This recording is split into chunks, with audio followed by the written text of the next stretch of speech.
Touchdown Alabama Magazine and 14 and County editor Stephen M. Smith, reporting live from outside the Melmore facility.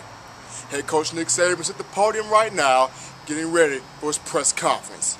Let's cut to the action. Where players are responding as the week progresses to trying to get ready for, what is a little bit of a difficult preparation, especially, Ole Miss's offensive style in terms of the no-huddle, up-tempo, fast, trying to get a look at that stuff in practice, trying to be able to play the plays, trying to get things executed, very, very challenging.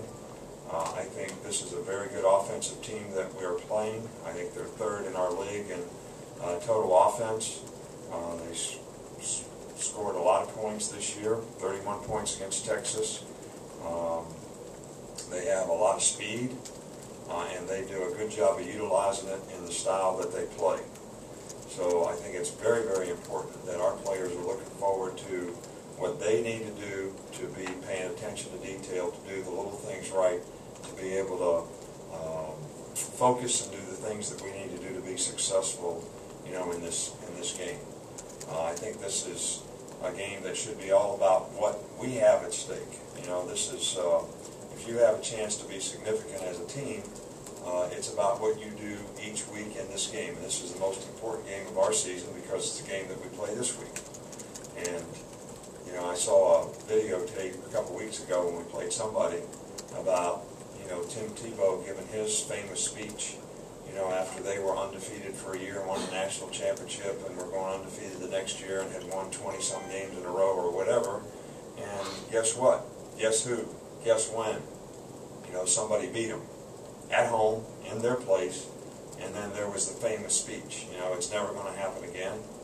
Well, you have to have an I told you so game, and somebody got to give that speech for you to do what you need to do, to realize what's at stake, to realize the opportunity you have to have a very successful, significant season if you can play one game at a time, and respect the people that you play, and play to your very best each and every time that you play. So, that's the challenge, and that's what we're looking forward to as coaches. From an injury standpoint, Brandon Ivory is still questionable, probably, not even going to be able to practice tomorrow, so he would be a doubtful guy for the game, I would think, at this point. Malcolm just has a bruised shoulder, so he should be okay, so that shouldn't be a problem. All the SEC games that we play are really special. We want Bryant-Denny Stadium to be a special place for our players to play and a very difficult place for other teams to play. And that's always been that way, and we certainly appreciate that from our fans, and we'll certainly need it from our fans in this particular game on Saturday night. But we're also going to have, Coach Stallings and a 92 national championship team back here to get recognized, which I still think, of all the games that I remember or I ever watched, the game that they played to win the national championship in the Sugar Bowl was one of the most fantastic, fantastic games that I can remember watching. And we're also going to honor our gymnastics team for winning the national championship last year, which we're really, really proud of. All of our other sports who had a lot of success, and especially the 3 women's sports that won national championships. Questions? Andrew?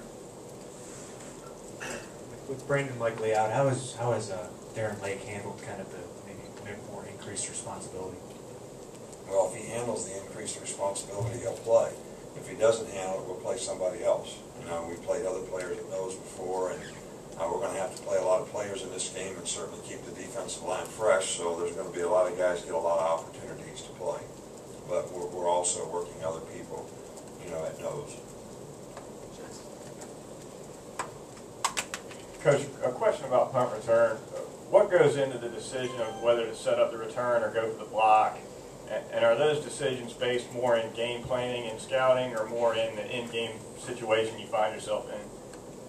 Well, I think first of all, when you're planning for a game, you always try to look for the best way that you could attack their particular protection, whatever their protection rules are. And understanding those is probably of utmost importance, because if you understand what they're supposed to do, you can better understand what you need to do to try to take advantage of it. Now sometimes they change, on you. Like last week, that team never rugby punted before. We had a block call. We had the guys that we wanted to block it. They motioned over and the rugby punt right away from the block call. So, that's something that we couldn't plan for. So that happens on occasion as well. I think that, sometimes field position has something to do whether you try to block it. I think they have to know you're willing to rush so that you can hold them up when you do want to return.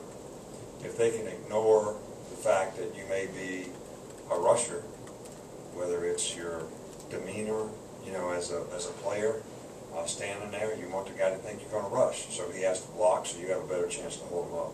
So I think all those things are very, very important. What their coverage pattern is determines how you do try to return it when you try to return it. So, we spend a lot of time on that, and we've had pretty good punt return around here, and hopefully we'll be able to continue to improve.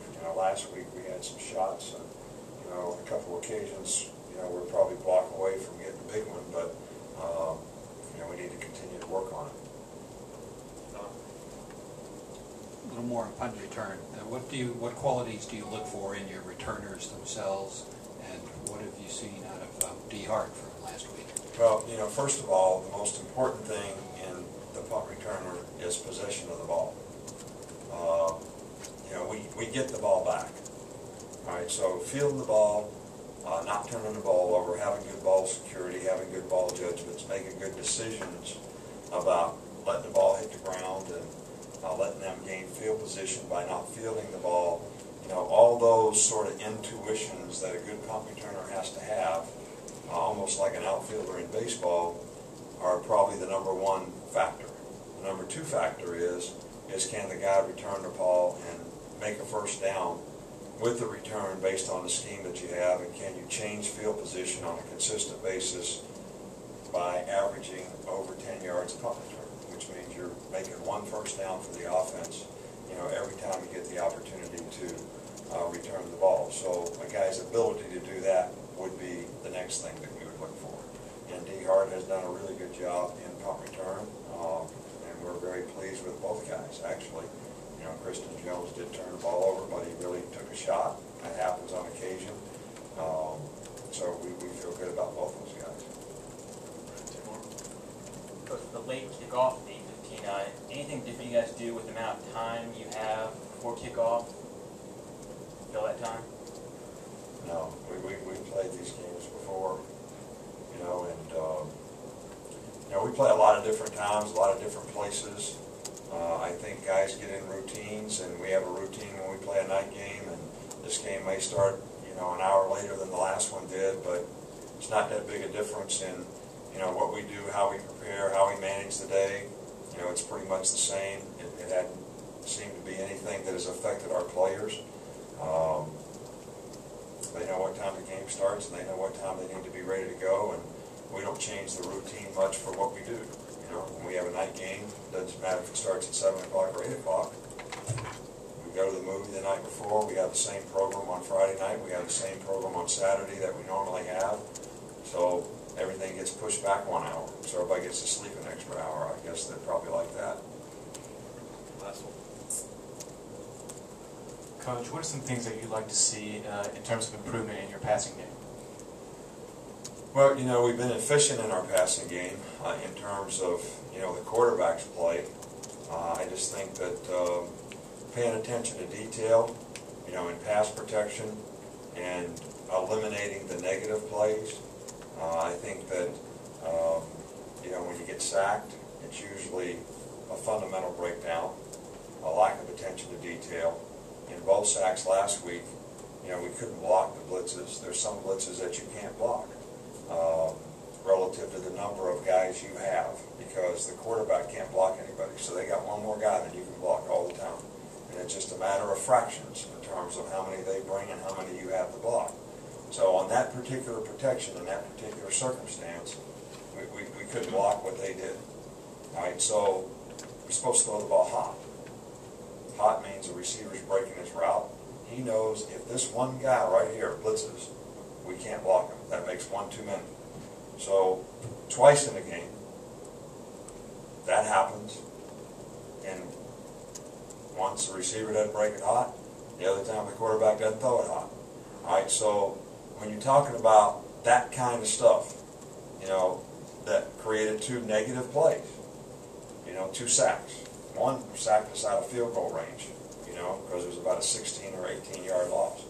So those are the kind of plays that we would like to see eliminated, and we would like to see a little bit more consistency in running routes at the right depth, you know, playing fast in a passing game, being more elusive when people are trying to play man-to-man coverage against us, having a little solid, consistent pocket for the quarterback to operate in, and for the quarterback to get the ball out of his hand in time so that we have the kind of timing in the passing game that we need so that we can be very, very efficient and effective when we need to be in the game. So there's a lot of things I think we can improve on in the passing game. Your thoughts on going against a team like Ole Miss that's kind of a two-headed monster in the you know, real up-tempo spread option attack and also the wide-open true spread passing attack, and how you deal with that? Just coming in, we've got to be ready to execute our game plan that coach going to have for us. You know, they do a lot of different things with the option, with the deep threats on the passes, just mixing things up with different quarterbacks they have in the game. But we just got to be ready when we come out, just read whatever's in the game and just play. You guys look forward to the challenge of kind of stopping an offense that has been putting up some numbers this season? Yeah, you always look forward to a challenge that you can be up against. And it's going to be a challenge for us. Probably one of the best teams we've played this far into the season. This just come out, like I said, they're going to try to take shots, throw the ball down the field, try to do some trickery stuff, but we're just going to be alert to it and try to be ready for it. What are your thoughts on, you know, the SEC opener at home, you know, getting a team like Ole Miss in there, 8:15 kickoff, you know it's going to be loud, you know, what's it like to play in front of a night game, SEC game? It's going to be a very wild, like you said, loud stadium. Looking forward to it in our SEC opener at home. We're just looking forward to it, ready to come out, play competitive. Fans I know they're going to be there to support us, and it's just going to be a great game for us. It's a very athletic team, has a very athletic defensive line. They're very good in the back end. They run a 4-2-5, and they have safeties who can tackle. And we got to bring our A game, bring our best, and we're going into the game ready to play and ready to get to it. Talk a bit about the balance that you guys have had, not just between running and passing, but distributed throughout receivers on the offense. The way to have a good offense is not, well, in the past we had premier players, but now we feel like that we spread the ball around and we have everybody do their job instead of somebody being the star player on our team, that we'll be very successful. And right now we're doing that.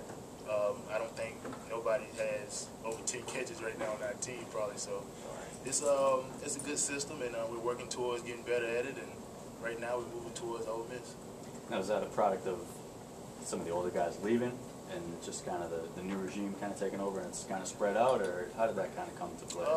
It's really been like that for a while. I mean, for the last 2 years, I know. I mean, of course, we had Trent last year, but I mean, it's really been balanced out between the receivers, unless you want to count Mays' 50 catches or however many he had or something like that. So I feel like it's been balanced like this, and this is just the way we do things, and I don't feel like it's nothing different this year. It's just like it's the Alabama way, I guess. Coach Saban compared this game to the Florida game a couple years ago when Tim Tebow, after he gave that famous speech. In that perspective, what does it mean to you, and what does Saban say about a Tim Tebow type speech? We don't need a Tim Tebow type speech. We just know that they had the same scenario that we have right now, going against the same team that we playing. They was at home. They was playing Ole Miss. They was 4-0. They was #1 in the country, and they had to have something bad happen to open their eyes. We're not trying to have that around here. We're trying to go in, play for 60 minutes, and come out with a win. You know, Michael, Saban talked about even though the passing game's been good at times, there's still a lot of things that you guys can improve on, like running routes and AJ pass the ball more? What do you think you guys need to work on? Working on being consistent. Like we missed a lot of reads. We missed a lot of heights on the receivers. That's how, when you see sacks happen, it's usually there's a miscommunication somewhere. We got to stop with the miscommunication. We just have to be better as an offense. Right now we're not where we want to be, but like I said, we're moving towards where we're progressing every day, and we're going to get there. And like I said, it starts Saturday with Ole Miss. During the press conference, Coach Saban talked about how important it's going to be for his defense to keep a keen eye on all the shifts, movements, and formations that's going to be thrown at them by the Ole Miss offense. As far as the time frame goes for this game starting this Saturday at 8:15 p.m., the Tide isn't worried about that. Tight end Michael Williams said at the being interview that the team is basically going to go in, go through their run-throughs, have some downtime, go through the basic procedures of what they do all the time preparing for this game. And not being worried about what they're going to face, but focus on it's an SEC game, it's a home game, and trying to do all they can to perform well to come out with the best possible outcome, that being a win. As far as what Ole Miss did to Florida a couple years back and beating them at home, Coach Saban says we don't need a Tim Tebow-like speech. We just need to go in, play Alabama football, and once again follow our assignments to come out with a win, that being the best possible outcome. As far as the offensive statement goes, Coach Saban wants his team to be able to run better routes offensively and continue to have better pass protection and protecting A.J. McCarron. But this is Stephen M. Smith from Touchdown Alabama Magazine and 14 and counting, reporting live from outside the Melmore facility.